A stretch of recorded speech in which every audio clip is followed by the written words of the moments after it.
Hello बच्चों।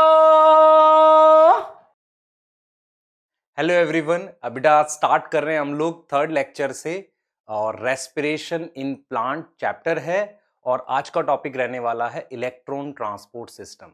दो lecture में ऑलरेडी हमने कंप्लीट कर लिया है ग्लाइकोलिसिस, क्रैब साइकिल और हमारे पास लिंक रिएक्शन, जिसको आप पढ़ सकते हैं इस पेज सीरीज में। अब हम बात करने वाले हैं बेटा इलेक्ट्रॉन ट्रांसपोर्ट चेन की।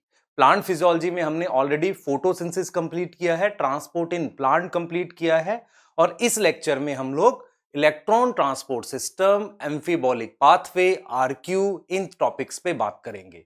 आप मेरे बारे में कितना जानते हैं ये इंपॉर्टेंट नहीं है, आप इस लेक्चर को देखें और अपने लिए वो एनसीईआरटी की एक अंडरस्टैंडिंग बनाने की कोशिश करें जो एनसीईआरटी की लाइंस कह रही हैं। एक चीज मैं आपको क्लियर बता देता हूं बेटा, लेक्चर के बाद एनसीईआरटी तुरंत पढ़ना और लेक्चर देखते हुए पढ़ना, ये दोनों मतलब आप कर सकते हैं, पर बेटर ये रहता है कि आप साथ में एनसीईआरटी रखें, चीजों को पढ़ते हुए सुनते हुए चलें और एनसीईआरटी को भी पॉज करके लेक्चर को देखते रहें। ये आपको फायदा होगा क्योंकि आज का लेक्चर एनसीईआरटी की लाइंस को रिलेट करेगा जो वहां मेंशन है। क्लियर है? ये समझ आ रहा है? स्टार्ट करते हैं बेटा। स्टार्ट करते हैं आज का टॉपिक। जो लास्ट लेक्चर था, सेकंड लेक्चर था, उसके कुछ क्वेश्चंस थे, उनको डिस्कस करते हुए, ठीक है, उनको डिस्कस करते हुए कि मैंने क्या आपसे पूछा था और उसके क्या आंसर्स थे, उनको हम डिस्कस कर रहे हैं बेटा। ठीक है, मैंने ये पूछा था कि हमें number of NADH in aerobic respiration एक ग्लूकोज से, तो एक ग्लूकोज से हमारे पास कितने NADH बनेंगे, क्योंकि लास्ट लेक्चर में कुछ क्वेश्चंस मैंने आपसे पूछे थे। तो सबसे पहले अगर आप देखें एक ग्लूकोज से कितने NADH बनेंगे, आप काउंट कर लीजिए। इसको आप कैसे काउंट कर सकते हैं? ऐसे मैं आपको दिखा देता हूं। जैसे आपके पास एक ग्लूकोज है, प्रॉपर तरीके से करिए इसको। एक ग्लूकोज है, उससे आप ग्लाइकोलिसिस करेंगे तो ग्लाइकोलिसिस में हमारे पास 2 NADH बने हैं। ठीक है, उसके बाद आप लिंक रिएक्शन करेंगे जिसमें आपका पाइरुवेट जाएगा, 2 NADH वहां बनेंगे। क्लियर? उसके बाद आप क्या करेंगे? Krebs cycle. क्रैब साइकिल जो है बेटा मेरे पास, उसमें 3 NADH बनेंगे और साइकिल 2 बार रन करेगी क्योंकि 2 एसिटाइल कोए थे, तो मेरे पास ये आ गया 6 NADH। तो टोटल NADH मेरे पास आ गए 10 NADH एक ग्लूकोज के कंप्लीट ऑक्सीडेशन से बनते हैं माइटोकॉन्ड्रिया के अंदर। ये इंफॉर्मेशन आपके लिए फर्स्ट क्वेश्चन से। Number of SLP from 1 glucose, ये बड़ा इंपॉर्टेंट था, यहां कुछ बच्चे गलती कर गए। वो ये था बेटा कि एक ग्लूकोज जो है उससे आप पाइरुवेट बना रहे हैं। ठीक है, तो यहां एक दो ATP बनती है SLP से, जिसे आप डायरेक्ट ATP कहते हैं, सबस्ट्रेट लेवल फॉस्फोराइलेशन। फिर एक पाइरुवेट से आप लिंक रिएक्शन करते हैं और फिर लिंक रिएक्शन से आप क्रैब साइकिल करते हैं। तो क्रैब साइकिल में हमारे पास बेटा एक ATP बनती है, पर यह साइकिल 2 बार रन करती है, तो 2 ATP यहां हो गई। टोटल मेरे पास कितना हो गया? 4 ATP। टोटल मेरे पास कितना हो गया बेटा? 4 ATP। ये चीज समझ आ रहा है? टोटल मेरे पास 4 ATP हो गया डायरेक्ट वाली, जिसे आप क्या नाम देते हैं? Substrate level phosphorylation. क्लियर बेटा? प्योर टीचिंग की बात करनी हमने कि मतलब क्या पढ़ रहे हैं एग्जैक्टली। जिसने ये लेक्चर नहीं अभी स्टार्टिंग में समझ आ रहा है, लास्ट लेक्चर एक बार देख लो, आपको बेनिफिट होगा। आप सर्च करेंगे क्रैब साइकिल नाम से, आपको इजीली मिल जाएगा, तो आप ये पढ़ सकते हैं। ठीक है, उसके बाद बेटा हमने एक और क्वेश्चन का डिस्कशन किया था, number of ATP from 1 pyruvate. तो ध्यान से देखें, एक पाइरुवेट से मेरे पास एक एसिटाइल कोए बनता है और इस रिएक्शन में ऑक्सीडेटिव डीकार्बोक्सिलेशन होती है, तो इसमें एक NADH बनता है, तो एक NADH का मेरे पास 3 ATP हो गया। ठीक, एक एसिटाइल कोए से हमारे पास, ध्यान से देखिए, एक एसिटाइल कोए से मेरे पास क्रैब साइकिल में 12 ATP, 12 ATP बनते हैं। तो इन दोनों को ऐड करेंगे तो 15 ATP आ जाएगा। क्लियर? तो अब ये अगर आप ये समझ पाए हैं तो इनका आंसर आप कर पाएंगे। Number of ATP from 1 fructose, एक फ्रक्टोज से कितने ATP बनेंगे? क्या अलग होंगे ग्लूकोज के नंबर से? सोचिए, करिए, जो पढ़ा है उसको अप्लाई करिए एक बार, फिर देखते हैं। और number of acetyl CoA from 1 sucrose, ये सोचने वाली बात है कि एक सुक्रोज से मैं क्या बनाता था। हिंट आपके पास था, लेक्चर 1 में आपने देखा था कि एक एक सुक्रोज से क्या बनता है, फिर उससे आप निकाल पाएंगे कितने एसिटाइल कोए बनेंगे।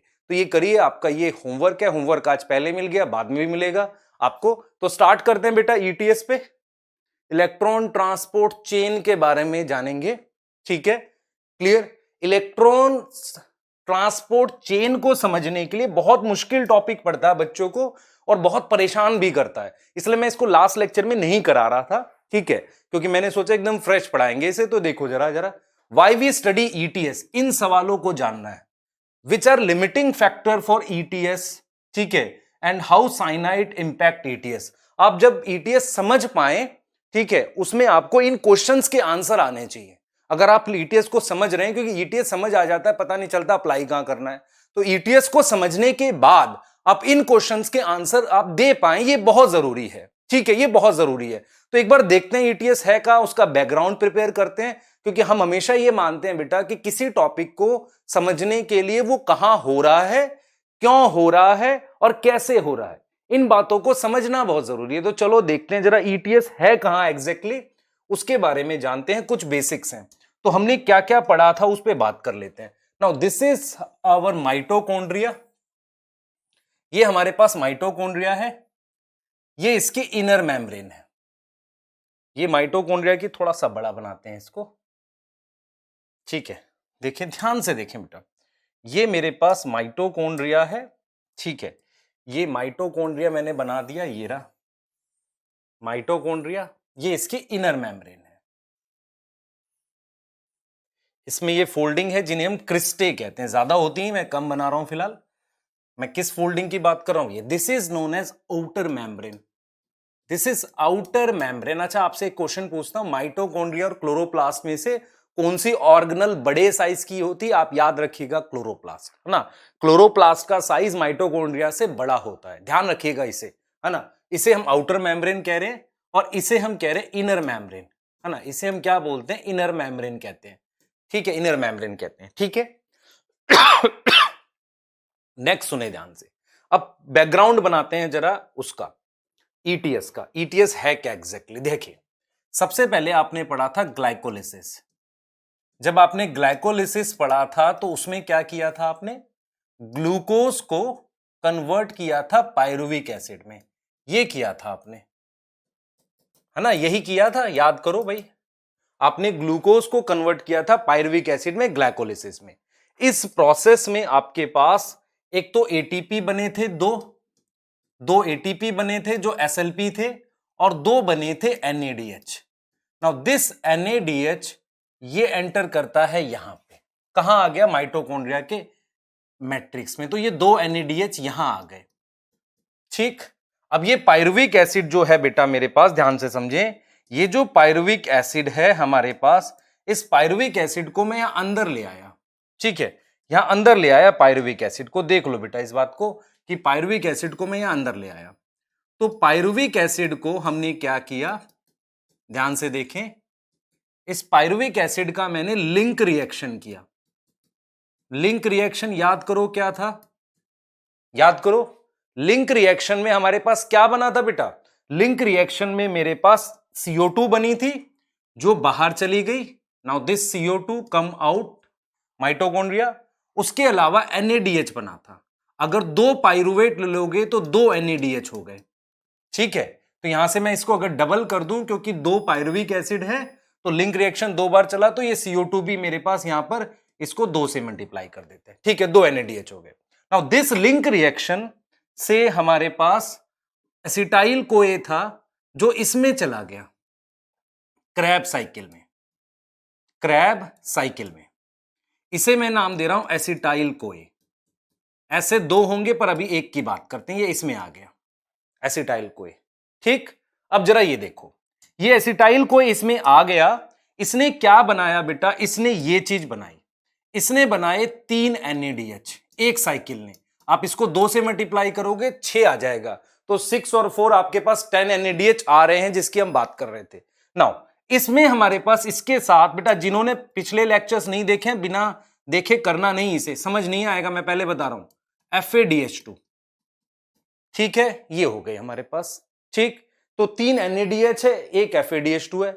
अब पहले NADH की बात कर लेते हैं। अब इनका करेंगे क्या, ध्यान से सुनो। हम आपको ये समझा रहे हैं बेटा, हम ये समझा रहे हैं यहां पर कि ये प्रोसेस ऑक्सीडेशन है। This process is oxidation, this is also oxidation and this is also oxidation. ये तीनों प्रोसेस ऑक्सीडेशन है। ऑक्सीडेशन में जो एनर्जी बनती है या वो डायरेक्ट एटीपी की फॉर्म में बनती है या वो किस फॉर्म में बनेगी। अगर वो डायरेक्ट एटीपी की फॉर्म में नहीं बनी तो वो एनर्जी, देख लें इस बात को, या तो डायरेक्ट एटीपी बनेगी नहीं तो वो NADH की फॉर्म में आ जाएगी। मतलब oxidation produce energy, either it form in direct ATP form नहीं तो वो NADH की फॉर्म में आ जाएगी। इसका मतलब ये हुआ कि ग्लूकोज की ऑक्सीडेशन से जब पायरुविक एसिड बना तो उसके जो इलेक्ट्रॉन्स निकले ग्लूकोज के वो NADH के पास हैं। इलेक्ट्रॉन की भाषा में बात कर रहा हूं, कंफर्टेबल हो? सुनो ध्यान से। मैंने बोला है कि ग्लूकोज का जब आपने पायरुविक एसिड बनाया तो जो इलेक्ट्रॉन हमारे पास निकले, बिकॉज ऑक्सीडेशन मतलब रिमूवल ऑफ इलेक्ट्रॉन, तो जब ये ऑक्सीडेशन आप कर रहे थे, इस ऑक्सीडेशन में मेरे पास जो भी इलेक्ट्रॉन्स निकले वो किसके पास हैं? NADH के पास हैं। और वो NADH मैं अंदर ले गया। कहां ले गया? अंदर। अंदर कहां पर ले गया वो NADH? वो मैं यहां यूज करूंगा। तो मैं ये आपको बता रहा हूं कि इन सारे प्रोसेस में ऑक्सीडेशन से हमने NADH बनाए हैं। ये जो भी NADH बने हैं ये एग्जैक्टली है क्या? टोटल जितने भी ऑक्सीडेशन प्रोसेस हुए, glycolysis, link reaction, Krebs cycle, इन सब की जो एनर्जी थी ऑक्सीडेशन की, या तो एटीपी बना या NADH या FADH2 बना। मतलब NADH के पास जो इलेक्ट्रॉन है वो कहीं ना कहीं ग्लूकोज के हैं। तो हमने कहा कि NADH एक ऐसा मॉलिक्यूल है जो ऑक्सीडेशन में बना था। कुछ ऐसा मान लो मैंने क्या किया, ऑक्सीडेशन करी, उससे ये कंपाउंड बना लिया, फिर इसकी ऑक्सीडेशन से एटीपी बनाएंगे। मतलब NADH किसकी ऑक्सीडेशन से बना है? ग्लूकोज की ऑक्सीडेशन से। यहां पर बना, यहां बना और यहां बना। अब इस NADH को आगे ऑक्सीडाइज करेंगे कहीं पर और उससे एटीपी बनाएंगे। अब ये आगे कहां करेंगे ये देखो, ये कहानी है असली। तो असली कहानी यहां है। हमारे पास क्या होता है बेटा, हमारे पास क्या होता है, इस इनर मेम्ब्रेन पर, हमारे पास इनर मेम्ब्रेन पर इस तरीके से कुछ इलेक्ट्रॉन्स के कैरियर लगे रहते हैं। इलेक्ट्रॉन के कैरियर्स, ये इलेक्ट्रॉन के कैरियर क्या करते हैं देखो जरा। ये NADH यहां आ गया बेटा। ये जो NADH है आपके पास, ये वाले सारे कौन कौन से, ये ग्लाइकोलिसिस वाला, दिस लिंक रिएक्शन, और ये सारे NADH यहां आ गए। और ये NADH क्या करेंगे, ध्यान से समझो। ये NADH क्या करेंगे बेटा, ये सारे NADH यहां आ गए। देखो ये सारे NADH यहां आ गए आपके पास, ध्यान से देखना। ये रे NADH, ये NADH बेटा क्या करेंगे, ऑक्सीडाइज हो जाएंगे। ऑक्सीडाइज होकर ये कन्वर्ट हो जाएंगे NAD+ में। देख रहे हो? देखो ग्लूकोज की ऑक्सीडेशन से NADH बनाया। अब इस NADH को ऑक्सीडाइज कर रहा हूं, इसके इलेक्ट्रॉन इनको दे रहा हूं। ये क्या लगे हुए हैं? ये इलेक्ट्रॉन कैरियर्स लगे हुए हैं इनर मेम्ब्रेन पर। इसको इलेक्ट्रॉन दे दिए। अब ये इलेक्ट्रॉन क्या करेंगे, ये इलेक्ट्रॉन जब हाई एनर्जी से इन कैरियर्स के थ्रू मूव करेंगे, ऐसे इन कैरियर्स के थ्रू क्या होंगे, जब ये इलेक्ट्रॉन्स मूव करेंगे, इलेक्ट्रॉन्स जा रहे हैं, हमेशा याद रखो इलेक्ट्रॉन जब हाई एनर्जी से लो एनर्जी की तरफ जाएंगे तो उस एनर्जी को यूज किया जा सकता है। तो अगर आप ध्यान से देखो, NADH ने अपने इलेक्ट्रॉन इसको दे दिए, ठीक है, और वो खुद कन्वर्ट हो गया NAD+ में। मतलब वो कैसा आ गया, ऑक्सीडाइज हो गया। ठीक है, वो इलेक्ट्रॉन जो है आप देखिए, ये इलेक्ट्रॉन यहां से इससे इस पर गए, ऐसे मूव कर रहे हैं। हम कह रहे हैं इलेक्ट्रॉन डाउनहिल जा रहा है, हाई एनर्जी से लो एनर्जी की तरफ जा रहा है। उस एनर्जी को यूज करके हम क्या करेंगे बेटा, हम क्या करने वाले हैं, उस एनर्जी को यूज करके मैं यहां पर अंदर, ध्यान से देखो बेटा, मैं यहां पर H+ कलेक्ट कर लूंगा। मतलब मैं समहाउ यहां पर इन दोनों मेम्ब्रेन के बीच में यहां H+ कलेक्ट कर लूंगा। मतलब जब ये इलेक्ट्रॉन मूव कर रहे हैं ऐसे, ये देखेंगे जब ये इलेक्ट्रॉन्स मूव कर रहे हैं ऐसे, उस एनर्जी से मैंने यहां H+ इकट्ठा कर लिए, यहां पर H+ इकट्ठा कर लिए। और जब ये H+ वापसी गए, H+ कैसे वापसी जाएंगे, इसके थ्रू, जो मैंने फोटोसिंथेसिस में आपको पढ़ाया था। This is F0 and this is F1। इसके थ्रू जब ये H+ वापसी जाएंगे, आप देखिए जरा H+ हैं जो वापसी इसके थ्रू जाएंगे तब ATP बनेगा। तो ये सिंपल आपको समझना है हो क्या रहा है, हो ये रहा है oxidation of glucose give pyruvic acid. Now this energy is used to make ATP or NADH. Now NADH have electron of glucose. Now this NADH also form in link reaction. तो इसके पास फिर से इलेक्ट्रॉन है। Acetyl CoA में भी oxidation NADH बना, FADH2 बना। NADH और FADH2 का ऑक्सीडेशन इस पर हो रहा है। Now this electron carrier system is known as electron transport system. तो ये कर क्या रहा है? ये क्या कर रहा है? पूरा प्रोसेस जो चला उसकी ऑक्सीडेशन में NADH बना। अब वो इस NADH को क्या कर रहा है? ऑक्सीडाइज कर रहा है। तो मतलब तुम ऑक्सीडेशन करो, NADH बनाओ और इस NADH को मतलब आगे जाके ऑक्सीडाइज करो। कुछ ऐसा है कि आपने वर्क किया, आपने सारा वर्क किया, आपको उसकी जगह गोल्ड मिल गया। अब उस गोल्ड को गए लेकर फिर आपको पैसे मिल गए, ATP मिल गया, क्योंकि ATP को क्या बोलते हैं? Energy currency. कोई मुझसे पूछे एनर्जी करेंसी क्यों कहते हैं, मैं कहूंगा यार देखो करेंसी क्या होता है? करेंसी वो होता है, क्या फीचर होते हैं करेंसी के? सबसे पहला फीचर वो इजी टू कैरी होना चाहिए। ATP छोटा मॉलिक्यूल है, कहीं भी चला जाएगा। फिर दूसरा हम ये कहते हैं बेटा ये क्या होना चाहिए? एक्सेप्टेबल टू ऑल होना चाहिए। अब देखो आपके पास एक बोरी गेहूं है, आप लेकर जाओ, ऐसा थोड़ी सब ले लेंगे, आपको तो कुछ ऐसा चाहिए ना जो सब ले लें। तो acceptable to all means ATP is acceptable to all chemical reaction जिसको एनर्जी चाहिए। ठीक है, एक्सेप्टेबल टू ऑल थर्ड है। तीसरा है बेटा कन्वर्टिबल होना चाहिए। बहुत सारे ऐसे रिएक्शंस होने चाहिए जहां ये बन सके, क्योंकि आप ये भी समझो ना करेंसी की रिसाइकलिंग इंपॉर्टेंट है। अगर वो बनना ही बंद हो जाए तो फिर यूज होती चली जाएगी, ये भी गड़बड़ है। तो ATP is known as energy currency, है ना? तो उसको बनाना है। तो पहले हमने क्या किया, डायरेक्ट करेंसी नहीं बन रही थी तो पहले NADH बना लिया। अब NADH को अपने दिमाग में बिठा लो, NADH पे ग्लूकोज के इलेक्ट्रॉन है या क्रैब साइकिल में इलेक्ट्रॉन है, वो इलेक्ट्रॉन को जाकर मैं ETS को दे रहा हूं। ETS उस इलेक्ट्रॉन को मूव करा रहा है और उसकी एनर्जी से H+ अंदर करा रहा है। पर इलेक्ट्रॉन खत्म थोड़ी हो गया, तो सिर्फ मूव किया है। अब क्या होगा उस इलेक्ट्रॉन का, आगे की कहानी यहां बात करेंगे। ध्यान से सुनो, मैं जो मैंने समझाया आगे उसका क्या होगा उस पे हम अब बात कर रहे हैं। ध्यान से देखना बेटा, ध्यान से देखना। थोड़ा सा इनको मैं प्रॉपर करता हूं, ये चीजें रिमूव करता हूं ताकि आपको और क्लियर हो जाए। ठीक है, ये देखो थोड़ा सा इसमें क्लियर करते हैं और ज्यादा। ठीक है, एरो ज्यादा हो गए। ठीक है, देखते हैं हमने क्या करना है बेटा, इस पे बात कर लेते हैं। हमने यही तो किया, हमने लिंक रिएक्शन कराया, इसके बाद पायरुवेट को अंदर लाए, पायरुविक एसिड को अंदर लाए, उसके बाद उसका लिंक रिएक्शन कराया, लिंक रिएक्शन के बाद उसका क्या कराया, क्रैब साइकिल कराया।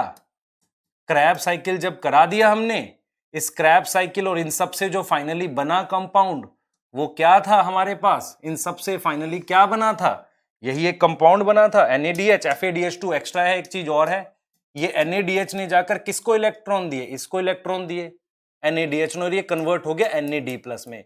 याद रखो इन सारे प्रोसेस को ये NAD+ वापसी चाहिए, नहीं तो ये सारे प्रोसेस रुक जाएंगे। समझ लो, इस बात को दिमाग में बैठा लो, NAD+ इन सब में वापसी चाहिए बेटा, ग्लाइकोलिसिस में NAD+ वापसी चाहिए, नहीं तो रुक जाएगा। ठीक है, अब क्या हुआ, इलेक्ट्रॉन्स मूव कर रहे हैं, देख रहे हो इलेक्ट्रॉन्स इसके थ्रू जा रहे हैं ऐसे।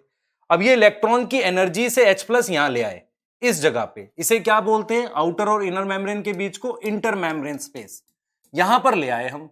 अब इस इंटर मेम्ब्रेन स्पेस से हमने क्या किया बेटा, H+ यहां इकट्ठे कर लिए, पर इलेक्ट्रॉन खर्च थोड़ी हुआ है। तो जो इलेक्ट्रॉन्स थे वो फाइनली किसको मिले, ऑक्सीजन को। आप जितनी भी सांस लेते हैं उसके साथ जो ऑक्सीजन आती है वो फाइनली आपके सेल के माइटोकॉन्ड्रिया में जाती है, और उसका काम क्या होता है, ग्लूकोज की ऑक्सीडेशन से जो इलेक्ट्रॉन बने थे वो NADH के पास थे, NADH ने वो इलेक्ट्रॉन ETS पे दिए, इलेक्ट्रॉन ट्रांसपोर्ट सिस्टम पे दिए। उसका फाइनल एक्सेप्टर कौन है, ऑक्सीजन, और वो ऑक्सीजन 2H+ के साथ मिलके पानी बना देगा। इसका मतलब हमारे पास फाइनली इलेक्ट्रॉन से पानी बनता है। जो आप रिएक्शन पढ़ते थे ना, C6H12O6 + 6O2, ऑक्सीजन यहां चाहिए पूरे रेस्पिरेशन प्रोसेस में ऑक्सीजन लास्ट में चाहिए, पर इसका मतलब ये नहीं है इंपॉर्टेंट नहीं है, क्योंकि प्रोसेस ही पूरा नहीं होगा। ये चीज समझ रहे हो? मान लो आप कोई काम कर रहे हो, घर बना रहे हो, अब सारा प्रोसेस कंप्लीट कर लो, दरवाजे लगाने हैं लास्ट में, वही मत लगाओ, तो प्रोसेस पूरा थोड़ी होगा।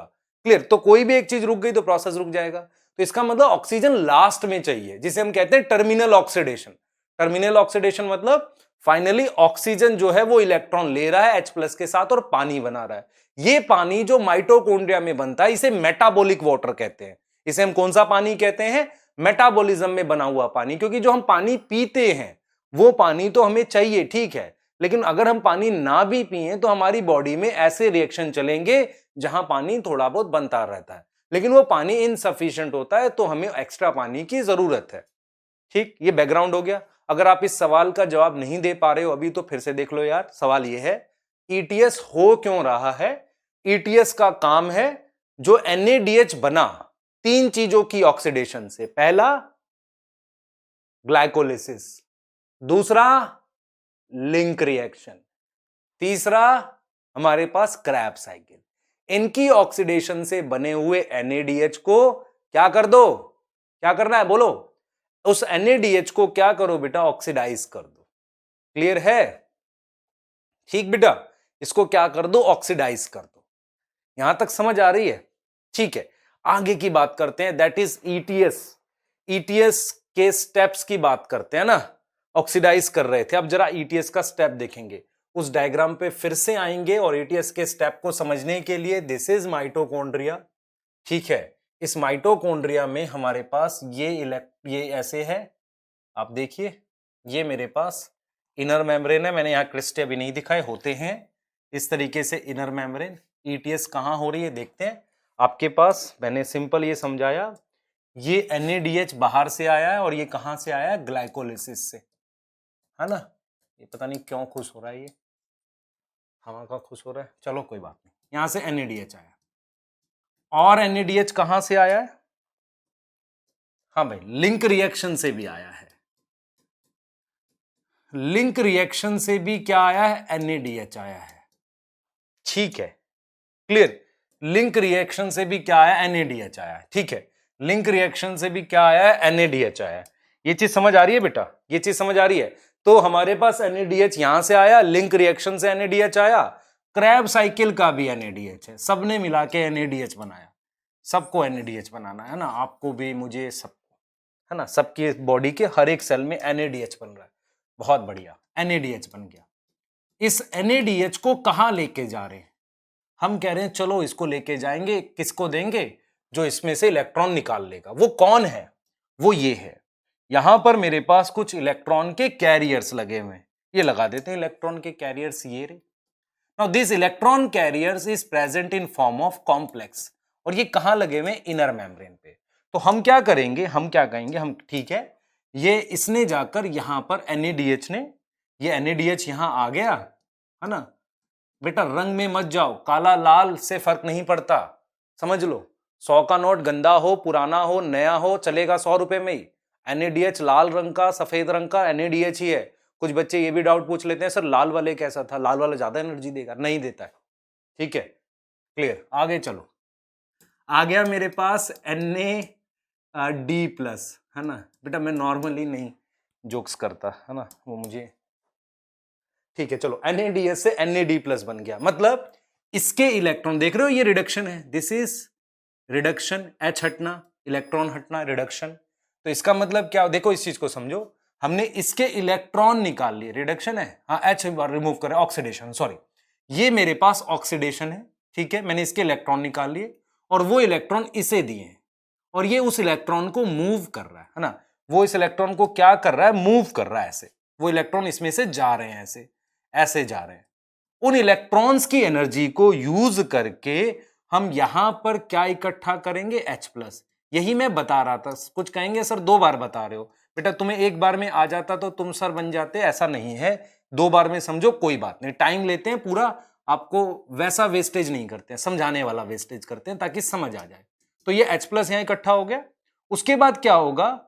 ये जो इलेक्ट्रॉन्स हैं फाइनली इस वाले से, ये 2 इलेक्ट्रॉन्स किसको मिलेंगे? हाफ O2 को, अब ये 2 क्यों है अभी देखेंगे हम, प्लस इसके साथ 2H प्लस, फाइनली पानी बन गया। ठीक है, फाइनली क्या बन गया, पानी। अच्छा, यहां पर ये F0 F1 लगा हुआ है। F0 क्या होता है, चैनल, F1 हेड होता है, अभी डिस्कस करते हैं, इस मेम्ब्रेन पर होता है, ये बाहर बना दी, इस मेम्ब्रेन पर होता है। ठीक है, इसको भी डिस्कस करेंगे कि यहां से H प्लस मूव करेगा, एटीपी बनेगा। अब देखो मुझे क्या क्या चाहिए ईटीएस पढ़ने के लिए। मुझे एक ये ड्रॉ करनी पड़ेगी आउटर मेम्ब्रेन, मुझे एक इनर मेम्ब्रेन ड्रॉ करनी पड़ेगी, और मुझे ये मैट्रिक्स ड्रॉ करना पड़ेगा। अगर सबसे पहला क्वेश्चन ईटीएस की location, it is inner membrane of mitochondria, inner membrane of mitochondria. अगर यहां तक आप रेडी हो तो लॉन्च कर देते हैं ईटीएस समझाना। ठीक है, अभी तो बैकग्राउंड बना लिया कि भाई कुछ इलेक्ट्रॉन कैरियर्स लगे हुए ना। व्हाट आर इलेक्ट्रॉन कैरियर, सुनना ध्यान से बेटा। इलेक्ट्रॉन कैरियर क्या होते हैं, जैसे मान लो ये एक इलेक्ट्रॉन कैरियर है, अगर आप इसको इधर से इलेक्ट्रॉन दोगे तो कोई भी चीज इलेक्ट्रॉन लेके क्या हो जाती है, रिड्यूस्ड। ठीक है, तो ये इलेक्ट्रॉन कैरियर मान लो रिड्यूस हो गया, आगे इलेक्ट्रॉन पास करेगा तो ऑक्सीडाइज हो जाएगा। जैसे मान लेते हैं आयरन है, Fe+3 है, इसको आपने इलेक्ट्रॉन दिया तो इलेक्ट्रॉन लेके ये कन्वर्ट हो गया किसमें, Fe+2 में। इसने वापसी कन्वर्ट हुआ Fe+3 में। यहां से आपने मान लो 2 इलेक्ट्रॉन, दो रख देते हैं इसके आगे, यहां से आपने इसे 2 इलेक्ट्रॉन दिए तो Fe+3 कन्वर्ट हो गया Fe+2 में, 2 इलेक्ट्रॉन लेके। और फिर ये वापसी जब इसमें गया तो इसने 2 इलेक्ट्रॉन, देख रहे हो, 2 इलेक्ट्रॉन छोड़ दिए, एरो ऊपर गया ना, वापसी कन्वर्ट हो गया Fe+2 में। देखो Fe+2 से Fe+3 बना तो इसने 2 इलेक्ट्रॉन वापसी छोड़ दिए। तो ये कौन सी फॉर्म हो गई, ये इसकी हो गई कौन सी फॉर्म हमारे पास, हाँ, ऑक्सीडाइज फॉर्म, और ये इसकी हो गई रिड्यूस फॉर्म। तो इलेक्ट्रॉन लेके ये रिड्यूस हो गया और फिर जब इसने इलेक्ट्रॉन छोड़ा वापसी ऑक्सीडाइज हो गया। तो what are electron carriers, electron carriers कुछ प्रोटीन और आयरन या कॉपर के कुछ मॉलिक्यूल्स होते हैं जिनको हम नाम देते हैं, जैसे साइटोक्रोम एक इलेक्ट्रॉन कैरियर, उसमें आयरन होता है। ठीक है, यूबिक्विनोन उसमें आयरन हो सकता है। तो हम ये कह रहे हैं बेटा इलेक्ट्रॉन कैरियर्स जो होते हैं ना, उनमें हमारे पास क्या होता है, आयरन होता है। क्योंकि अगर आप पढ़ोगे आगे जाकर हायर क्लासेस में या 12th में पहुंचोगे, वहां पढ़ाया जाएगा डी ब्लॉक में हमारे पास वेरिएबल ऑक्सीडेशन स्टेट होती है। तो वेरिएबल ऑक्सीडेशन स्टेट बहुत जरूरी है, वेरिएबल ऑक्सीडेशन स्टेट ही चाहिए ना, +2 +3 में वेरी करेगा। सेम कॉपर और आयरन दोनों डी ब्लॉक के हैं। ठीक है, मास्टर जी को थोड़ी थोड़ी केमिस्ट्री भी आती है, नहीं उतनी तो आनी चाहिए ना बेटा, ऑक्सीडेशन रिडक्शन आपको समझाने के लिए। ठीक हो गई बात। तो आगे देख लो, हमारे पास +3 से +2 समझ रहे हैं, ये वाली बात है ना। तो हमें क्या समझ में आया, अभी देखो क्या समझ में आया। ग्लाइकोलिसिस सबने मिलकर क्या किया, ऑक्सीडेशन। वहां क्या बनी ऑक्सीडेशन से बने मेरे पास क्या, NADH। उस NADH से क्या बनाया मैंने, उस NADH को बेटा हमने ऑक्सीडाइज किया ETS में और उससे ATP बना ली। और ETS है क्या, electron transport system, group of electron career, जिसमें आयरन या कॉपर हो सकता है, जो इलेक्ट्रॉन लेकर आगे पास करते हैं। इलेक्ट्रॉन लेंगे तो क्या हो जाएंगे, रिड्यूस, छोड़ेंगे तो ऑक्सीडाइज हो जाएगा। इतनी कहानी समझ आ गई, आगे के लिए आप दिमाग खुल जाएगा समझ के। चलो मुझे क्या क्या बनाना है, मुझे आउटर मेम्ब्रेन ड्रॉ करनी है, इनर और मैट्रिक्स, ये 3 चीज ड्रॉ कर रहा हूं स्टेप्स समझने के लिए ETS। चलिए बनाते हैं, ETS समझते हैं। दिस इज माइटोकॉन्ड्रिया, ये अभी आपको अगर डाउट लगे तो देख लेना। दिस इज माइटोकॉन्ड्रिया, यहां पर इलेक्ट्रॉन कैरियर्स लगे हुए हैं। ठीक है, ये मैट्रिक्स है बेटा यहाँ पे। ठीक है, इलेक्ट्रॉन कैरियर्स लगे हुए, मैं इतने पार्ट को जूम करके यहां बना रहा हूं, जूम कर रहे हैं ना, जूम कर रहे हैं, हाँ? ठीक, बड़ा करके देख रहे हैं हम लोग, इसको जूम करके देखेंगे जरा, बहुत जरूरी। देखिए नाउ दिस इज हमारे पास, ये आउटर मेम्ब्रेन बना दी मैंने। ठीक है, ये आउटर मेम्ब्रेन बना दी मैंने, ठीक समझ आ रहा है सबको। ये इनर मेम्ब्रेन है। ठीक है, ये क्या है मेरे पास, इनर मेम्ब्रेन है, ये रही इनर मेम्ब्रेन ऐसे। ठीक है, इनर मेम्ब्रेन, ध्यान से देखना बेटा। इस इनर मेम्ब्रेन पर मैं कुछ कॉम्प्लेक्स लगा रहा हूं। एक मैंने कॉम्प्लेक्स ये लगा दिया। ठीक है, ये आउटर मेम्ब्रेन है बेटा, पहले लिख देता हूं इन पे मैं। This is outer membrane, outer membrane किसकी, माइटोकॉन्ड्रिया की। ये वाली इनर मेम्ब्रेन है, this one is inner membrane है ना। ठीक है, इनर मेम्ब्रेन। ये आउटर मेम्ब्रेन जो है, इस पे मेरे पास इलेक्ट्रॉन कैरियर्स कॉम्प्लेक्स की फॉर्म में लगे हुए हैं। किसकी फॉर्म में लगे हैं, complex. Now what are complex बता देते हैं, ग्रुप ऑफ इलेक्ट्रॉन कैरियर ऐसे कॉम्प्लेक्स की फॉर्म में लगे हुए हैं। ठीक है, ये लगा दिए मैंने इसकी बीच में। कुछ इलेक्ट्रॉन कैरियर्स की बात करेंगे। ठीक है, ये देखो बना देते हैं एक बार। ठीक है, और यहां पर ये कॉम्प्लेक्स की फॉर्म में लगे हुए हैं ऐसे। ठीक है, और लास्ट में जाकर इनर में, लास्ट में नहीं, बीच बीच में भी हो सकता है, इस तरीके से ये अलग कॉम्प्लेक्स है। मैं जरा नाम लिखने स्टार्ट करता हूं इनके, देखो ध्यान से बेटा। सबसे पहले this is complex 1, this is complex 3 और कॉम्प्लेक्स 4। 2 कहां है, अभी आ जाएगा। Now this is F0 and this is F1, है ना, F0 और F1। ये एकदम तैयार हो गया, देख रहे हो मैट्रिक्स, ये रही मैट्रिक्स। यहां क्या करना है हमने, NADH को ऑक्सीडाइज करना है। NADH कहां से आया था, NADH इलेक्ट्रॉन लाया था। कहां से लाया था इलेक्ट्रॉन, किसने दिए उसको, कौन था जो उसको इलेक्ट्रॉन दे रहा था, सोचो कौन है जो इलेक्ट्रॉन दे रहा था उसको। हमने कहा ग्लाइकोलिसिस ने दिए, और किसने दिए, लिंक रिएक्शन ने दिए, और किसने दिए, क्रैब्स साइकिल ने। क्यों दिए, क्योंकि उसने ऑक्सीडेशन करके CO2 बना ली। तो ये हमें इतनी बात समझ आ गई, है ना। आगे चलते हैं, एक बार डिस्कशन ले लेते हैं इसका। ठीक है, डिस्कशन ले लेते हैं बेटा, ध्यान से सुनो, डिस्कशन ले लेते हैं इस पे। अब ये कॉम्प्लेक्स 1 है ना, देखो समझो, बेसिक समझो। सबसे पहले कॉम्प्लेक्स 1 को मेरे पास ये जो NADH आएगा, ये NADH ने इसको इलेक्ट्रॉन दे दिए कॉम्प्लेक्स 1 को, और कन्वर्ट हो गया NAD+ में। ठीक है, NAD+ में, इसका मतलब इसके पास, कॉम्प्लेक्स के पास इलेक्ट्रॉन आ गए, इसमें से इलेक्ट्रॉन जा रहे हैं।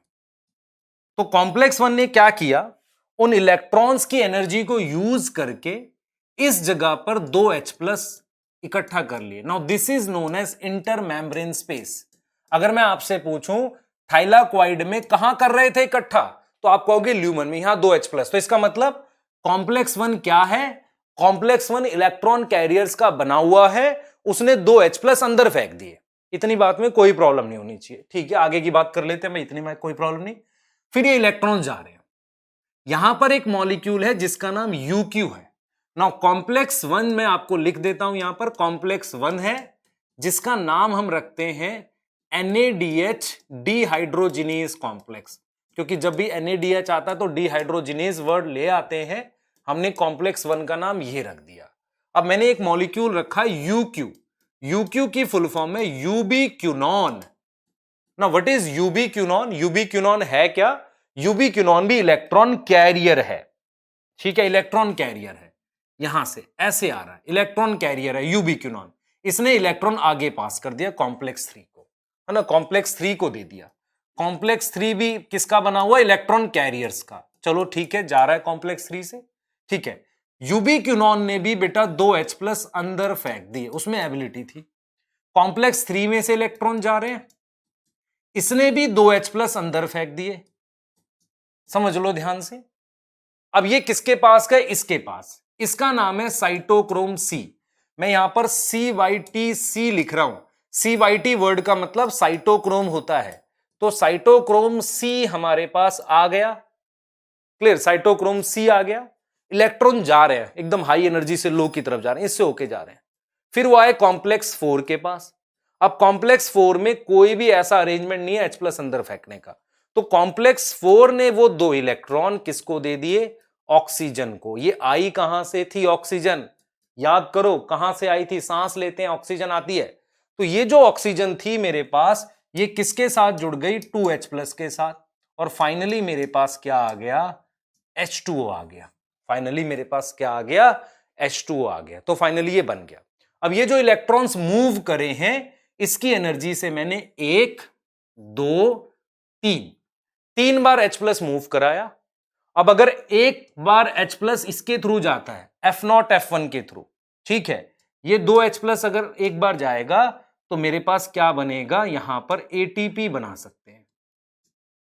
तो इसलिए हम नाम देते हैं इस F0 F1 को कॉम्प्लेक्स 5 या ATP सिंथेटेज। आप देखो ये कितनी बार H+ आया है, एक बार, 2 बार, 3 बार, मतलब NADH के इलेक्ट्रॉन्स में इतनी एनर्जी थी कि वो 3 बार H+ मूव कराता है, और ये 3 बार जब H+ जाता है ऐसे, एक बार ये H+ इधर जाएगा तो एक ATP बनेगा। हम एक NADH से कितने ATP पढ़ रहे थे, 3, तो मेरे पास यहां पर कितने ATP बन जाएंगे, 3। देखो 1 2 3, ये 3 जाएंगे तो 3 ATP बन गए।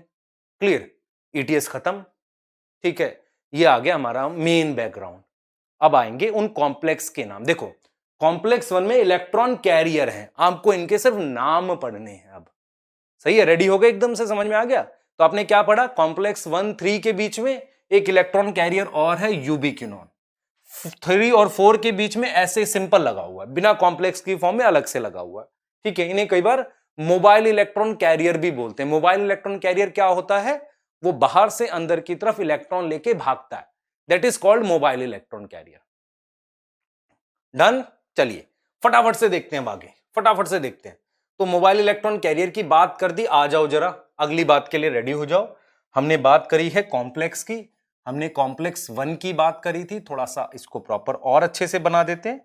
कॉम्प्लेक्स 1 में मुझे इलेक्ट्रॉन कैरियर देखने हैं, ठीक है। कॉम्प्लेक्स 1 में मुझे क्या देखने हैं, इलेक्ट्रॉन कैरियर्स देखने हैं, कौन से हैं, ठीक, ध्यान से देखना बेटा। उसके बाद मुझे यहां पर कॉम्प्लेक्स 3 है, इसके अंदर इलेक्ट्रॉन कैरियर देखने, इसके बीच में मेरे पास UQ है, ठीक।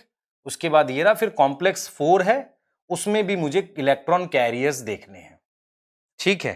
ध्यान से देखना बेटा, ये रे इसके बीच में भी मेरे पास ये कॉम्प्लेक्स 4 है, ठीक है। तो मैं जरा एक बार फिर से नाम लिख देता हूं, this is 1 complex, this is 3 and this one is 4, ठीक है। ये मेरे पास 4 है, ठीक है, क्लियर, यहां तक समझ आ रही है। अब देखो जरा, इसमें मेरे पास 2 इलेक्ट्रॉन कैरियर है, इसमें मेरे पास क्या है बेटा, 2 इलेक्ट्रॉन कैरियर है।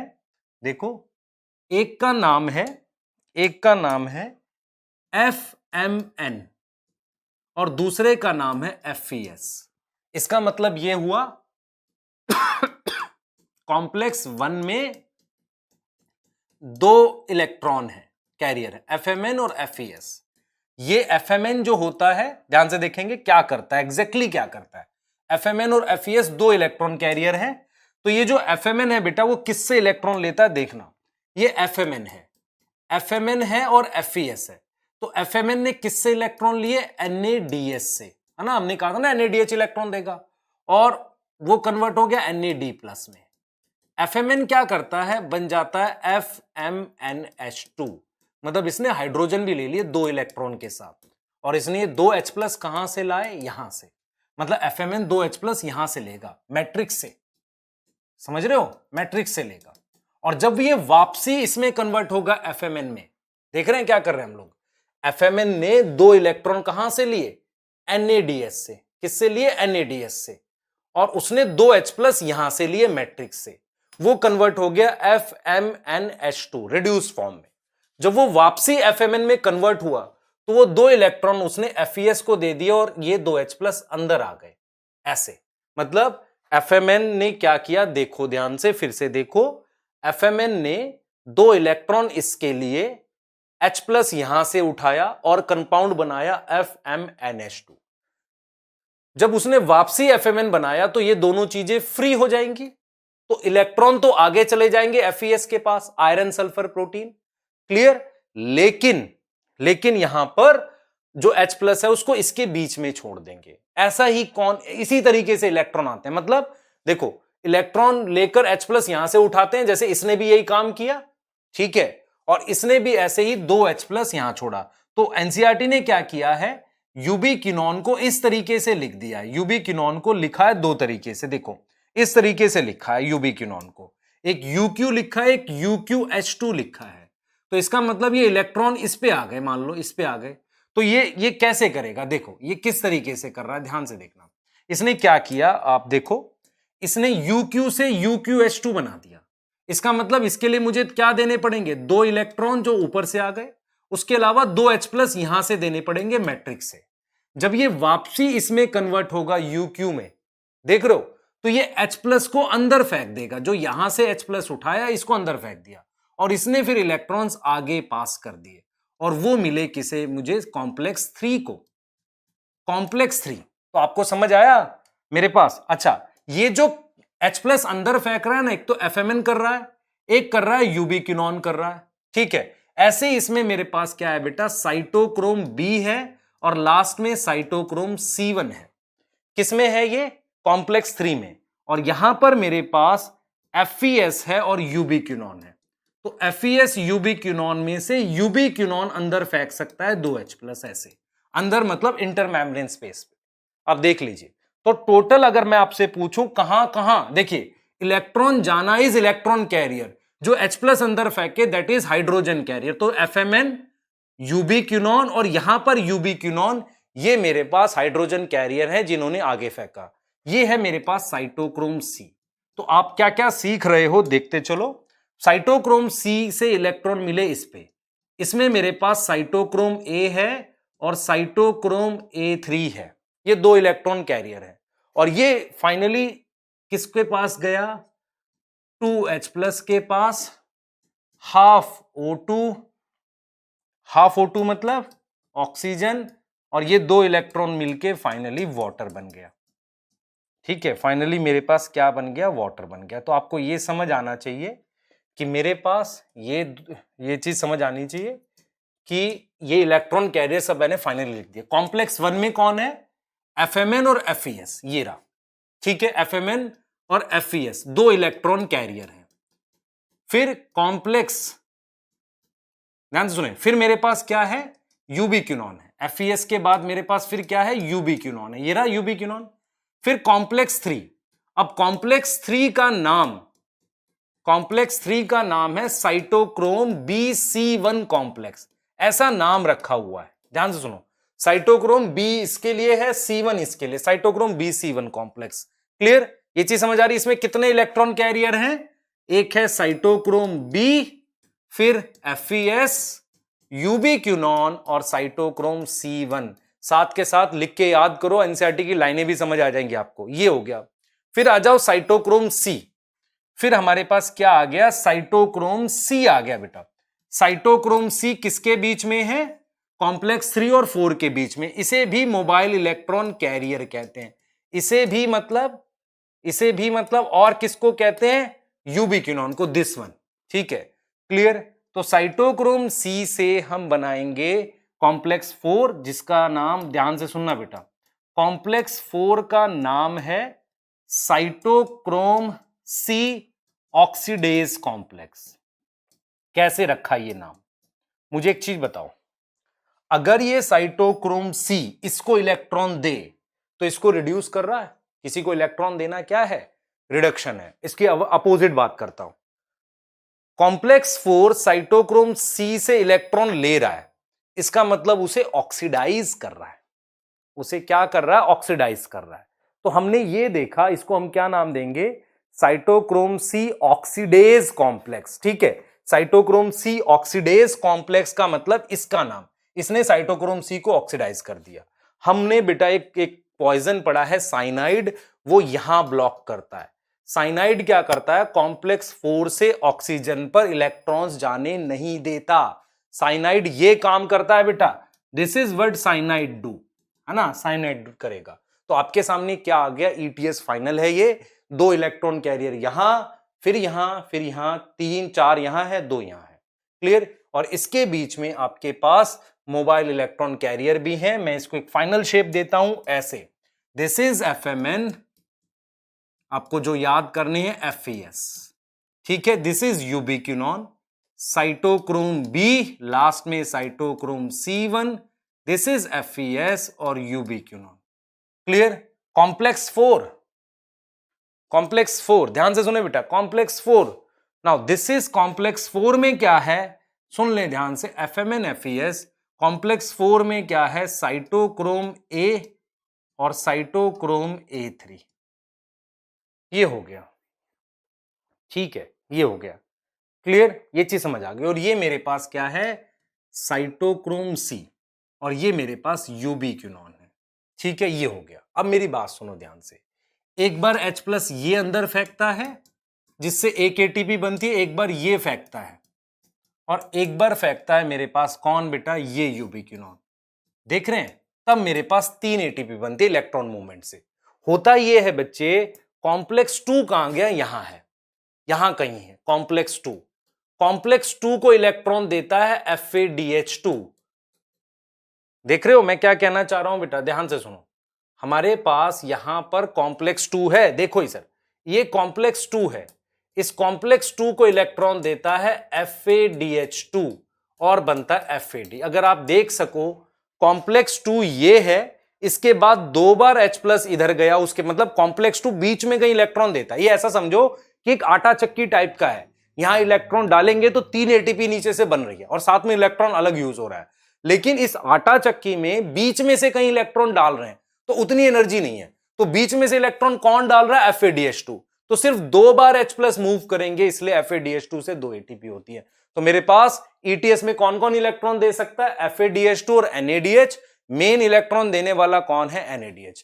अब ये ETS आपकी कंप्लीट हो गई। क्या क्या पॉइंट आने चाहिए आपको वो मैं डिस्कस कर देता हूं, जो आप आंसर कर पाओ। ETS में आपको ये क्वेश्चंस के आंसर आपके दिमाग में आने चाहिए। First question, final acceptor of electron. Final acceptor of electron in ETS, ये क्वेश्चन का आंसर आप कर सकते हैं, that is oxygen. Second question, ठीक है, जो विच कॉम्प्लेक्स एक्सेप्ट इलेक्ट्रॉन, एक्सेप्ट क्या चीज? इलेक्ट्रॉन फ्रॉम किससे चाहिए? From NADH। हम कहेंगे कॉम्प्लेक्स 1। थर्ड, ये जो कॉम्प्लेक्स है साइटोक्रोम A3, इसमें कॉपर होता है और किसी में कॉपर नहीं है, तो आएगा आपके पास which electron carrier have copper. Copper है, आप कहेंगे साइटोक्रोम A3। ठीक। फोर्थ, इलेक्ट्रॉन कैरियर इन, इलेक्ट्रॉन कैरियर इन, हमारे पास इन कॉम्प्लेक्स 3 कितने इलेक्ट्रॉन कैरियर है? मैं कहूंगा 4। कौन से 4? साइटोक्रोम B, साइटोक्रोम C1, बीच में FeS और यूबिक्विनॉन। अगर आपसे पूछा जाए हाइड्रोजन कैरियर कितने, हाइड्रोजन कैरियर वो हैं जो H+ को अंदर फेंकते हैं। अगर ये सवाल आ जाए नीट में, बेटा ये फिल इन द ब्लैंक्स में कर लो, चाहे आप वैसे कर लो, आना तो आपको उसमें ऑब्जेक्टिव में ही है। हाइड्रोजन कैरियर इन ETS कितने हैं भाई? हाइड्रोजन कैरियर कितने हैं ETS में? बताओ मुझे जरा। हाइड्रोजन कैरियर हैं ETS में, देख लेते हैं बेटा कितने हैं। हमारे पास 3 है। 3 में कौन कौन है ये देख लो। This is 1 hydrogen carrier FMN, this is 1 ubiquinone, this is 1 ubiquinone, है ना। हाइड्रोजन कैरियर में आ गया मेरे पास FMN और 2 बार यूबिक्विनॉन है। 3 हाइड्रोजन कैरियर, 3 बार H+ गया, ठीक है। उसके बाद इलेक्ट्रॉन डोनर कौन है ETS में? ETS में इलेक्ट्रॉन डोनर कौन है? NADH और FADH2, ठीक है। अगर मैं क्रैब साइकिल लूंगा तो ये दोनों है, ग्लाइकोलिसिस लूंगा तो इलेक्ट्रॉन डोनर कौन है? NADH है। क्लियर, ये चीज समझ आ रहा है? ठीक है। उसके अलावा बेटा हमारे पास मोबाइल इलेक्ट्रॉन कैरियर पूछ सकता है इसमें, तो मोबाइल इलेक्ट्रॉन कैरियर किसको लोगे? मैंने बार बार बोला यूबिक्विनॉन और साइटोक्रोम C। बच्चे एक ये जो मैं अभी स्टेटमेंट बोलूंगा ये ड्रॉपर वालों के लिए है जिन्होंने ऑर्गेनिक केमिस्ट्री पढ़ रखी है। अगर आप ध्यान से समझो, यूबिक्विनॉन को हमने जब UqH2 बनाया था, एनसीईआरटी ने इसको यूबिक्विनॉन लिखा है राइटअप में, और इसे यूबी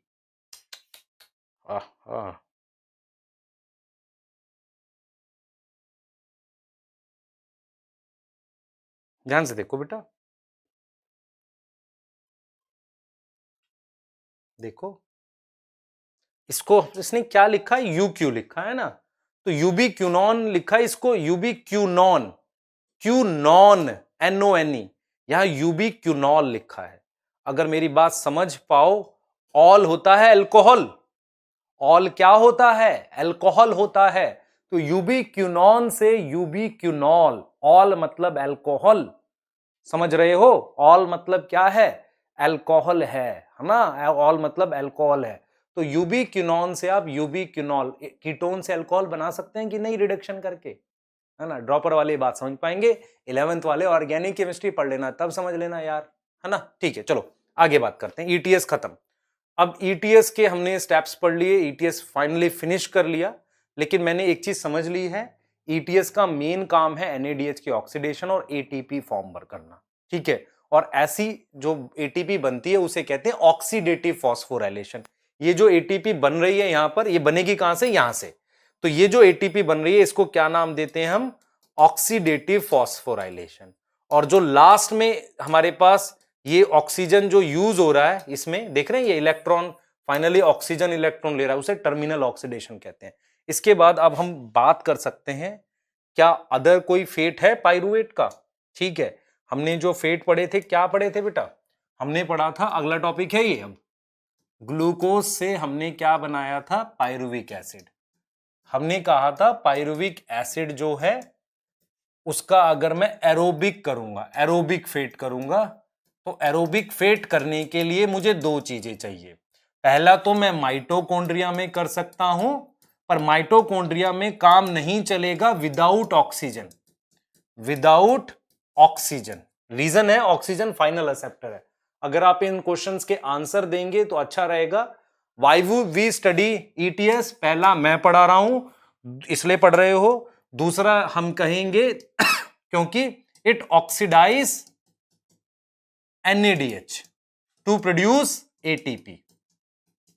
और ये NADH किसके इलेक्ट्रॉन लेके आया है ना? ठीक है। Which are limiting factor of ETS? Limiting factor मतलब जिसके बिना ETS रुक सकती है। चलो NADH के बिना रुक सकती है, लेकिन नॉर्मली क्या होता है जो ETS को कंट्रोल करता है, दैट इज ऑक्सीजन की सप्लाई। अगर ऑक्सीजन कम पड़ेगी तो ETS रुक जाएगा। How cyanide impact ETS?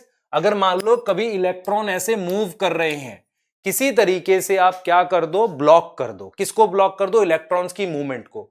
तो साइनाइड क्या करता है? कॉम्प्लेक्स 4 जो है उससे ऑक्सीजन के बीच में ब्लॉक करता है। साइनाइड और कार्बन मोनोऑक्साइड दोनों ऐसे काम करते हैं, तभी वो दिखाते हैं मूवीज में, साइनाइड खाते ही मर गया, लाइट चली जाती है, क्योंकि ETS काम नहीं कर रहा। ETS काम ना करना, ATP नहीं बनता, न्यूरॉन्स की ATP नहीं बनेगी, तुरंत मर जाएंगे। तो ये हो गया है ना। तो ये ETS ब्लॉक करता है। अगर यहां इलेक्ट्रॉन्स ब्लॉक हो गए तो ऊपर तक सब जगह इलेक्ट्रॉन भर जाएंगे। अगर इलेक्ट्रॉन पूरी ETS में भर गए तो ये फिर NADH से इलेक्ट्रॉन नहीं ले पाएगा ना, ये वाला स्टेप रुक जाएगा। समझ पा रहे हो मैं क्या कह रहा हूं? मैं कह रहा हूं अगर आगे इलेक्ट्रॉन ना जाए तो पूरे ETS में इलेक्ट्रॉन भर जाएंगे, तो वो किससे इलेक्ट्रॉन नहीं ले पाएगा? NADH से। तो ये इन क्वेश्चंस के आंसर आ गए आपके पास, है ना? सवालों का जवाब दो। अब आपको बता दिए सारे सवाल और आंसर। चलो आगे आओ कहानी। ग्लूकोज से pyruvic acid, mitochondria without oxygen, है ना? तो हम ये कह रहे हैं कि भाई विदाउट ऑक्सीजन नहीं चलेगा, तो मुझे क्या चाहिए? एरोबिक करने के लिए मुझे ऑक्सीजन चाहिए। तो ये दो कंडीशन होगी तो एरोबिक चलेगा, जिसमें फाइनली CO2 बनता है, 6 CO2 बनता है, और पानी भी बनता है 6H2। ये एरोबिक है। इसमें यहां पर लिंक रिएक्शन होगा, ठीक है, लिंक रिएक्शन और क्रैब्स साइकिल, ये सब हमने पढ़ा था। लेकिन हम ये कह रहे हैं कि अगर कुछ कंडीशंस इसमें से एब्सेंट हो, जैसे माइटोकॉन्ड्रिया नहीं है। अगर माइटोकॉन्ड्रिया नहीं है, ऐसा कहां होता है? ऐसा कहां होता है बेटा? ऐसा होता है प्रोकैरियोटिक सेल में। तो वहां आप इथेनॉल बना सकते हो। अगर माइटोकॉन्ड्रिया नहीं है तो इथेनॉल बना सकते हो। आप खुद से सोचना, माइटोकॉन्ड्रिया किस ऑर्गेनल में नहीं होता? ह्यूमन में। ह्यूमन में कोई ऐसी ऑर्गेनल है जहां पर माइटोकॉन्ड्रिया नहीं होता, जहां पर न्यूक्लियस नहीं होता? सोचना, वहां पर क्या करेंगे? ग्लाइकोलिसिस को आगे देखते हैं जरा। सोच के मुझे आंसर करना कि कौन सी ऐसी ऑर्गेनल है जहां पर हमें ऑप्शन ही नहीं है हमारे पास, पाइरुविक एसिड से हम ऐसे नहीं कर सकते, क्योंकि उसमें माइटोकॉन्ड्रिया नहीं होता और ER और गोल्जी बॉडी भी नहीं होता, बहुत सारी ऑर्गेनल्स नहीं होती, ठीक है। उसके बाद मैं क्या कर रहा हूं? अगर लेस ऑक्सीजन है, क्योंकि ऑक्सीजन भी चाहिए ना, ETS रुकने लगेगी, तो मेरे पास लैक्टिक एसिड का ऑप्शन है। तो ये दो अलग अलग फेट हैं, 1 2, ठीक है। ये फर्स्ट था, तो ये सेकंड हो गया, ये थर्ड हो गया। तो हम इन फेट्स के बारे में पढ़ रहे हैं।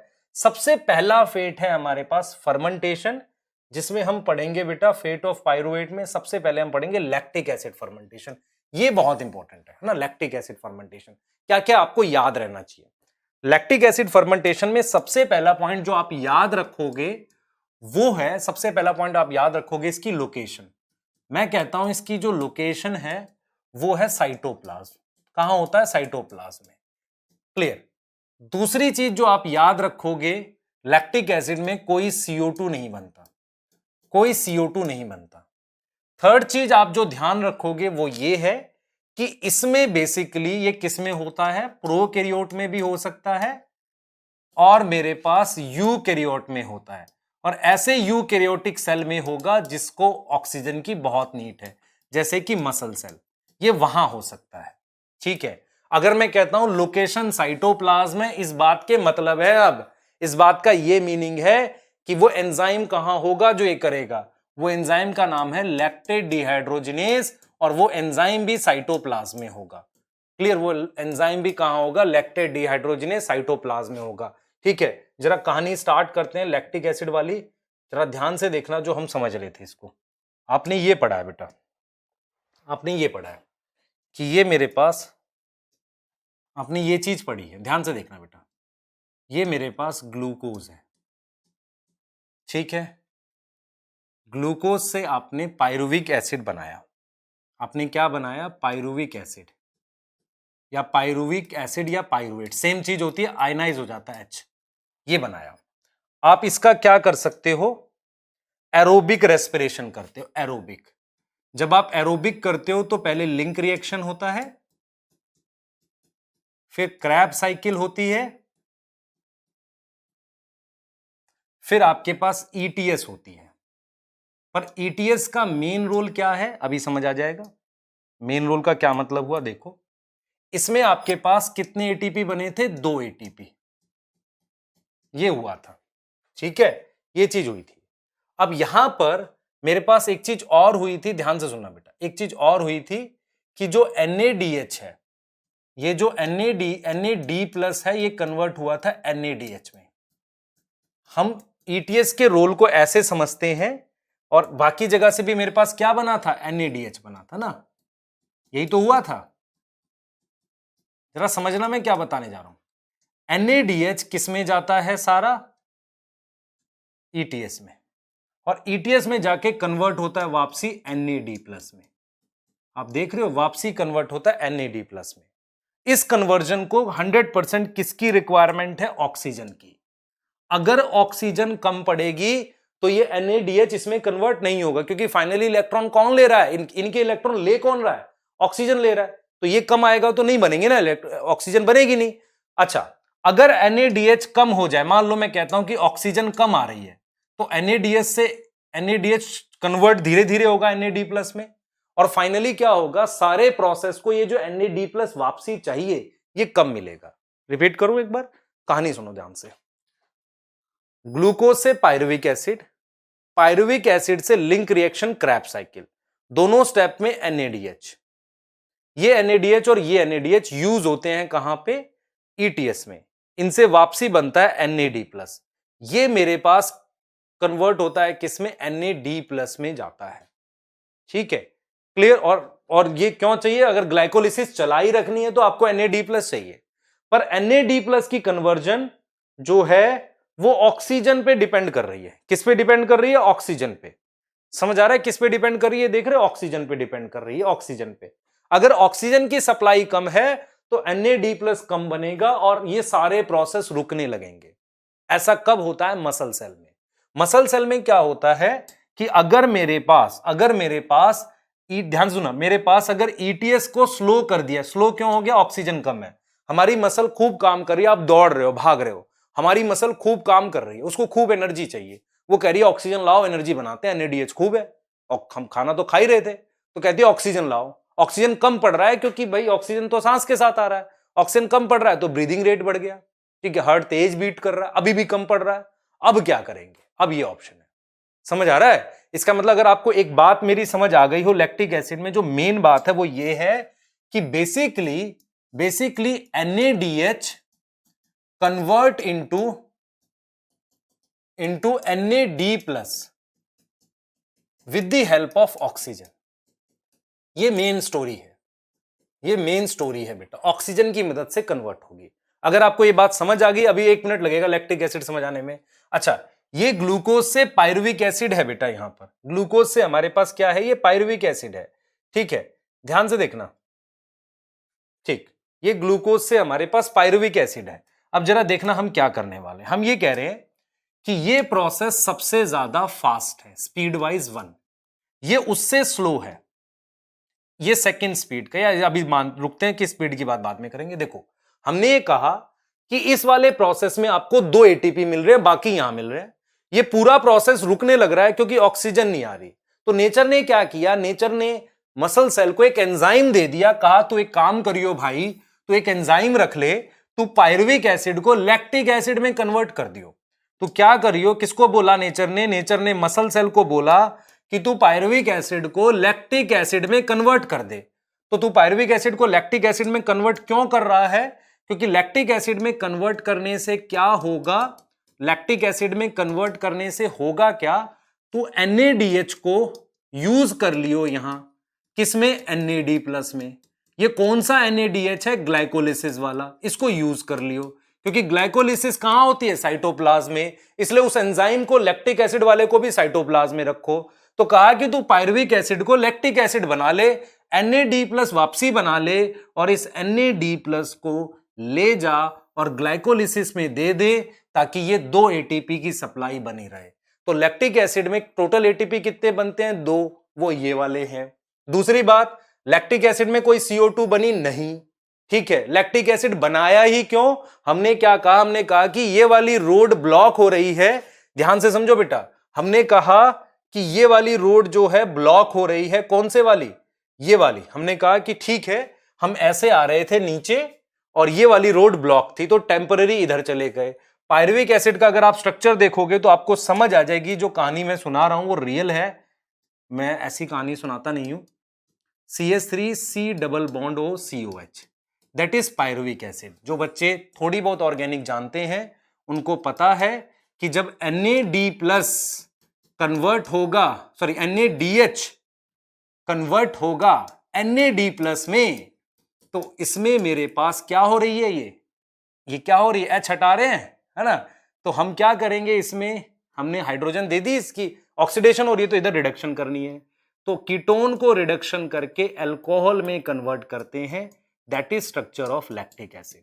अगर ये दिमाग खुल गया तो बढ़िया मजा आएगा ये सोच के कि देखो इधर क्या कर दिया हमने, इस पॉइंट पर क्या कर दिया हमने, इस पॉइंट पर रिडक्शन कर दिया। क्यों, क्योंकि NADH को के इलेक्ट्रॉन जो थे वो इसको दे दिए पायरुविक एसिड को, चल वो तो लैक्टिक एसिड में बन जा, इसको दोबारा यूज करेंगे। ये क्यों कर रहे हैं बेटा, ये इसलिए कर रहे हैं, अगर आप ध्यान से समझो, ये वाला रास्ता था ग्लाइकोलिसिस वाला, ये एरोबिक है, ये रास्ता ब्लॉक होने लगा, हम इधर ले आए, समझ आ रहा है, हम इधर वाले रास्ते पे ले आए, कहा तू लैक्टिक एसिड बना ले, क्योंकि हम ये समझते हैं ये सबसे फास्ट स्टेप है, कम से कम यहां से वो 2 एटीपी तो मिलती रहे कुछ टाइम तक, लेकिन जब बहुत ज्यादा लैक्टिक एसिड बन जाएगा तो क्रैम्प होने लगेंगे मसल्स में, है ना, पर कुछ टाइम के लिए तो एनर्जी मिल ही रही है ना, हम कह रहे हैं कि वो 2 एटीपी मिलती रहे। अब यहां पर 2 चीजें आपको समझनी है।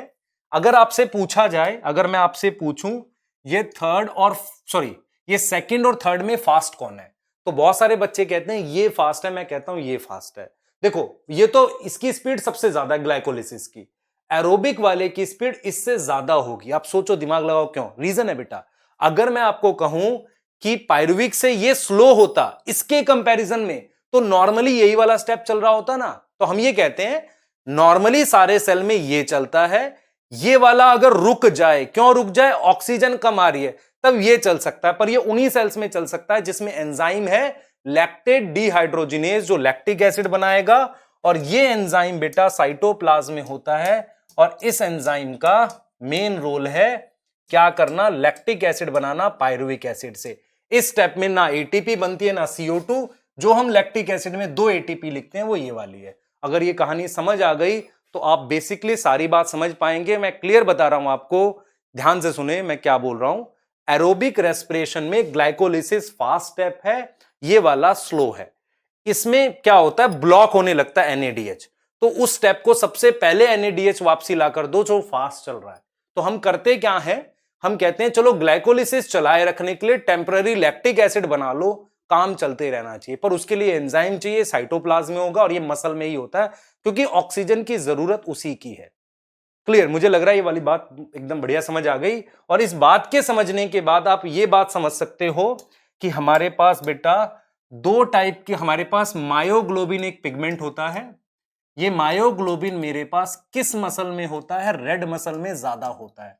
और मायोग्लोबिन एक 3 डिग्री स्ट्रक्चर है, चेक करो NCERT, बायोमोलिक्यूल 3 डिग्री स्ट्रक्चर है नाउ दिस मायोग्लोबिन क्या करेगा, रेड मसल में है, इसमें ऑक्सीजन स्टोर है, तो ऑक्सीजन स्टोर होता है रेड मसल में, तो इसका मतलब लैक्टिक एसिड नहीं बनेगा। ऑक्सीजन है इसके पास, लैक्टिक एसिड मत बनने दो, क्या जरूरत है। लेकिन व्हाइट मसल में मेरे पास क्या होगा, ऑक्सीजन स्टोर नहीं है क्योंकि उसमें मायोग्लोबिन नहीं है। ठीक है, नो मायोग्लोबिन, कम है, लेस है, नो की जगह लेस लिख देते हैं, अच्छा लगेगा बच्चों को, और रियल में लेस लिखते हैं। लेस है हमारे पास मायोग्लोबिन, तो ऑक्सीजन स्टोर नहीं होगी और क्या होगा, लैक्टिक एसिड बनेगा। तो मेरे पास यहां पे रिलेट किया हमने रेड मसल और व्हाइट मसल, ऐसे ही आपको समझ आएगा। दो तरह के रनर होते हैं बेटा, एक होता है उशियन बोल्ट, स्प्रिंटर, तेज भागेगा, और एक होता है मैराथन, धीरे धीरे भागते हैं, बोर कर देते हैं। ठीक है, नहीं, अच्छा है, दोनों में अलग अलग कॉन्सेप्ट है। स्प्रिंटर कौन है बेटा, जो अचानक से तेज भाग सकता है लेकिन बहुत देर तक नहीं भाग सकता, क्योंकि इनमें व्हाइट मसल ज्यादा है। व्हाइट मसल में लैक्टिक एसिड बनेगा, तो हमने कहा था ग्लाइकोलिसिस झटके से ज्यादा एनर्जी देती है, फास्ट है, तो इनके पास बर्स्ट ऑफ एनर्जी चाहिए ज्यादा, किस पे डिपेंड है, ग्लाइकोलिसिस में। इनमें मैराथन वाले में रेड मसल ज्यादा है, रेड मसल ज्यादा होने से क्या होगा, ये धीरे धीरे भागेंगे, क्योंकि इनको दोनों पे डिपेंड होना। दोनों का मतलब क्या हो गया बेटा, इनको डिपेंड होना दोनों प्रोसेस पे, इस पे भी इस पे भी। व्हाइट मसल वाला इस पे डिपेंड है ज्यादा, इसी से एनर्जी आ रही है, बर्स्ट ऑफ एनर्जी। अगर इस पे ज्यादा डिपेंड है तो लैक्टिक एसिड डेफिनेटली बनेगा, पर वो उसमें होता क्या है, अचानक से एनर्जी आती है, बहुत कम समय के लिए आएगी, इसलिए ये बहुत देर तक दौड़ नहीं सकता, क्रैम्प आते हैं इनको, ये दौड़ सकते हैं। सेम अगर मैं आपसे पूछूं चीता, हिरन, वो उनमें कौन सी मसल होगी, आप कहेंगे व्हाइट, बहुत तेज भागते हैं। चीता उसको पकड़ रहा है, जो आपका डियर है वो खुद को बचा रहा है, क्लियर, दोनों को पता है जो थक गया फिर बच जाएंगे या पकड़ लेंगे ना। और रेड मसल वाले कौन से होंगे, फ्लाइट मसल, जो बर्ड्स घंटों तक फॉर मतलब इवन समझो कई कई डेज तक उड़ सकते हैं, ऐसे भी बर्ड्स हैं हमारे पास, तो फिर उनमें हमारे पास रेड मसल होगी ना। ये वाला कॉन्सेप्ट क्लियर हो गया। तो लैक्टिक एसिड में अगर मैं आपसे पूछूं, एनसीईआरटी कहती है नंबर ऑफ एटीपी कितने बताओगे लैक्टिक एसिड में, आप कहोगे 2, जो ग्लाइकोलिसिस वाली है। नो CO2 प्रोड्यूस, है ना, कुछ CO2 नहीं बनता, सिर्फ लैक्टिक एसिड बना है। ठीक है, दूसरी बात एनसीईआरटी कहती है less than 7%, less than 7% of energy. अब ये लेस देन 7% कैसे निकाल रहा होगा, 2 को 36 से डिवाइड कर रहे होंगे, ये एनारोबिक की है और ये एरोबिक की है, तब 100 करके कर रहे होंगे, तो लेस देन 7% एनर्जी, इस पे हम बात कर सकते हैं। सेकंड टॉपिक जो इसमें रिलेट करेंगे दैट इज इथेनॉल। इथेनॉल कहां बनता है, कैसे बनता है, इसके लिए समझो ध्यान से। इथेनॉल प्रोकैरियोट में भी बन सकता है ना, और यूकैरियोट में इसका एग्जांपल आप पढ़ते हो ईस्ट। क्या पढ़ते हो, ईस्ट पढ़ते हो। ईस्ट एक फंजाई है, ईस्ट के अंदर एंजाइम होता है जाइमेज, जो ये काम करेगा, कैसे करेगा देख लेते हैं। सेम वही कॉन्सेप्ट लगा लेते हैं यहां भी, ग्लूकोज से आपने क्या बना दिया, पायरुविक एसिड। तो ये जाने के लिए तो मेरे पास रिएक्शन ही नहीं है एरोबिक जाने के लिए। और यहां पर कितने एटीपी बने, 2 एटीपी बने, और साथ में कितने बने, 2 NADH बने। ठीक है, पायरुविक एसिड का स्ट्रक्चर अगर आप ध्यान से देखें ये आएगा, ये आएगा। तो मेरे को क्या करना है, किसी तरीके से NADH से वापसी NAD+ बनाना है। तो ये जो पायरुविक एसिड है, इसमें से आप पहले CO2 निकालो। CO2 निकालने को कहते हैं डी कार्बोक्सिलेशन। जो एंजाइम है, यहां पर नाम है, यहां पर इस प्रोसेस का जो एंजाइम है उसका नाम है पायरुवेट डी कार्बोक्सिलेज। तो ये क्या कर रहा है बेटा, हमारे पास ये क्या निकाल रहा है, CO2 निकाल रहा है। ठीक है, तो अगर आप यहां से COH हटा दें स्ट्रक्चर से, अगर आपको जिसको थोड़ा भी समझ आई ये बात, बहुत ध्यान से देखना, मेरे पास ये कंपाउंड रह जाएगा, यहां H आ जाएगा COH हटते। तो ये क्या एल्डिहाइड नहीं है, CHO ग्रुप हो गया, इसका नाम आएगा एसिटल्डिहाइड। तो एक तो CO2 निकल गई, तो इसका मतलब हमारे पास इथेनॉल वाले में CO2 बनती है, लैक्टिक एसिड में नहीं बनती, ये एसिटल्डिहाइड हो गया। अब इस एसिटल्डिहाइड की क्या कहानी है, इसको क्या करो, क्योंकि मैंने यही बात आपको समझाई थी कि NADH जो ग्लाइकोलिसिस का है, अगर आप उसको NAD+ में कन्वर्ट नहीं करोगे तो ग्लाइकोलिसिस कैसे चलेगी।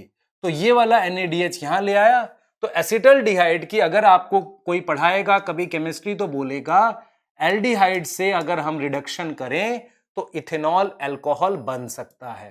तो CH3CH2OH बन गया, जिसको हम क्या पढ़ते हैं, इथेनॉल। क्यों क्या पढ़ते हैं हम लोग, इथेनॉल। एंजाइम का नाम हम याद करेंगे, बहुत फेवरेट एंजाइम है एग्जामिनर का, अल्कोहल डिहाइड्रोजिनेज, क्योंकि NADH इन्वॉल्व हुआ है तो बाय डिफॉल्ट अल्कोहल डिहाइड्रोजिनेज आएगा। और अल्कोहल डिहाइड्रोजिनेज के लिए एक मिनरल चाहिए जो इसे एक्टिवेट करता है, जिंक नाम है उसका। क्लियर, एकदम आपको क्रिस्टल क्लियर होना चाहिए कि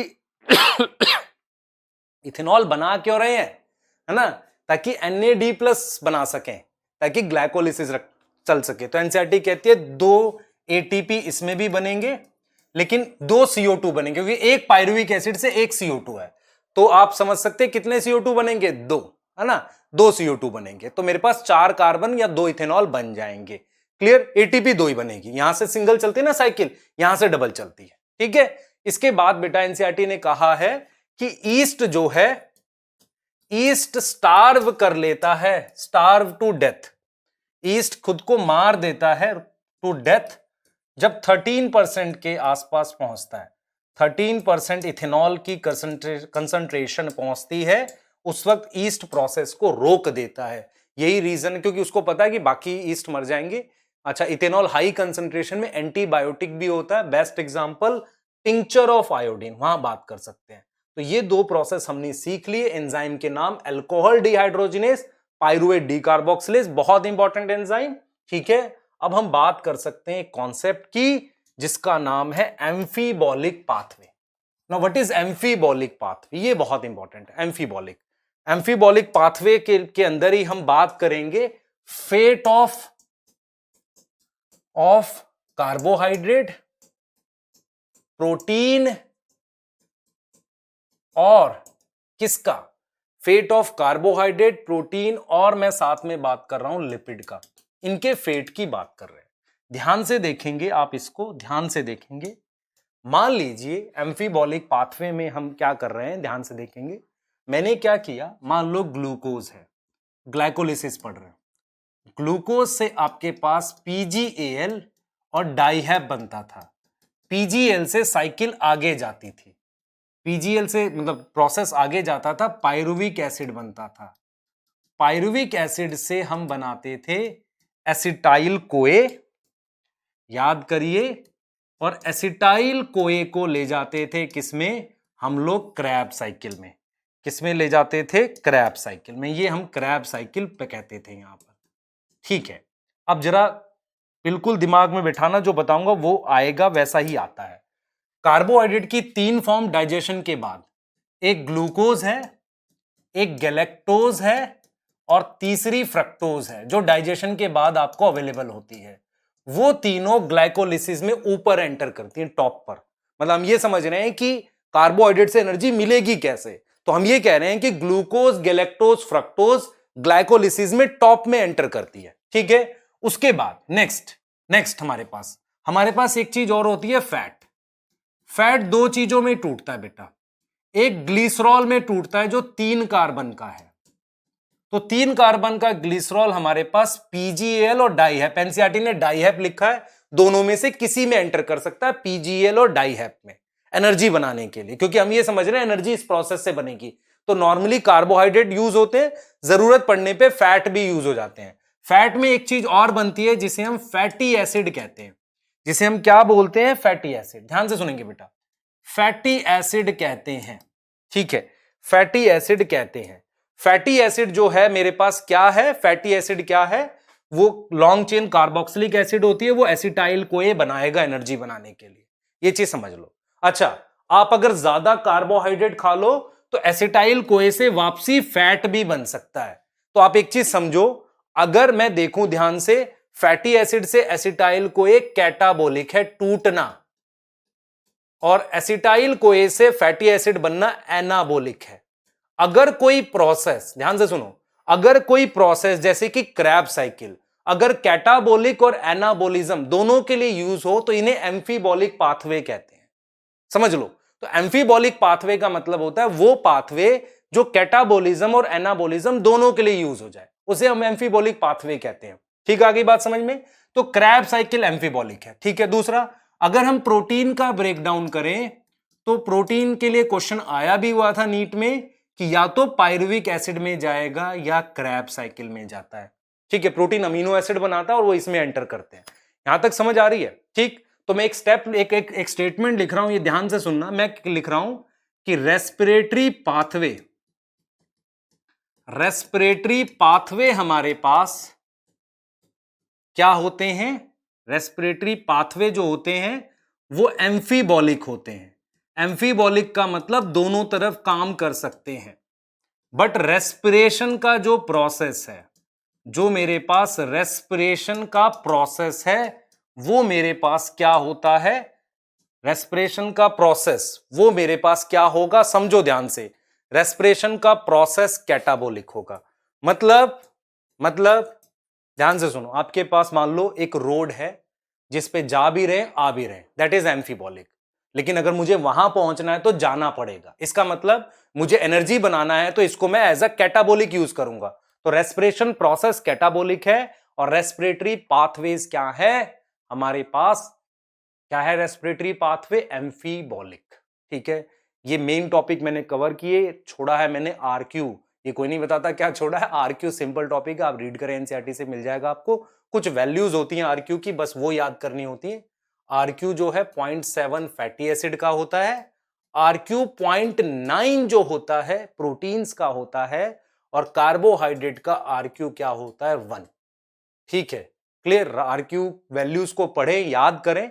पर एक लॉजिक मैं आपको बता देता हूं, आपको कोई कंपाउंड कैसे पता चलेगा कि फैट है? अगर उसमें ऑक्सीजन का नंबर बहुत कम है। जैसे अगर कार्बोहाइड्रेट है तो क्या होगा? कार्बन के अप्रोक्स बराबर होगा, ऐसे आपको पता चल सकता है।